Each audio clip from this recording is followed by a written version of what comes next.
नमस्कार मित्रांनो, कलर्स मराठी वाहिनीवरील लोकप्रिय मालिकांमधील एक मालिका म्हणजे इंद्रायणी. या मालिकेत इंद्रायणी तिच्या गोड स्वभावाने सर्वांचं मन जिंकत असल्याचं दिसते. ज्यांना मदतीची गरज असते त्यांना मदत करते.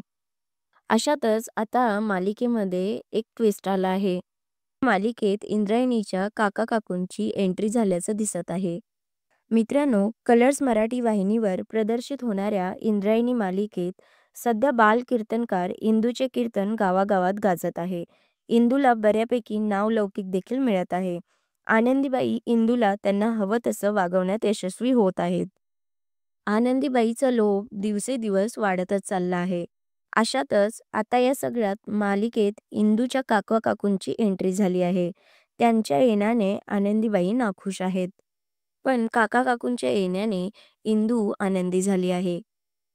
पण एकीकडे विठूच्या वाडीतील लोकांना त्यांच्यावर संशय येत आहे, तर दुसरीकडे काका-काकूंना अपत्य नसल्याने त्यांनी इंदूला दत्तक घेण्याची इच्छा व्यक्त केली आहे.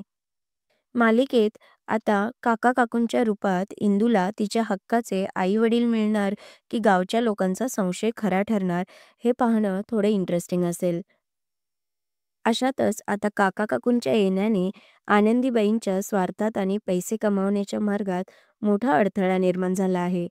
तर आता आनंदीबाई या सर्वांना कसे सामोरे जाणार आणि मालिकेत पुढे काय घडणार हे पाहणं थोडं महत्त्वाचं ठरणार आहे.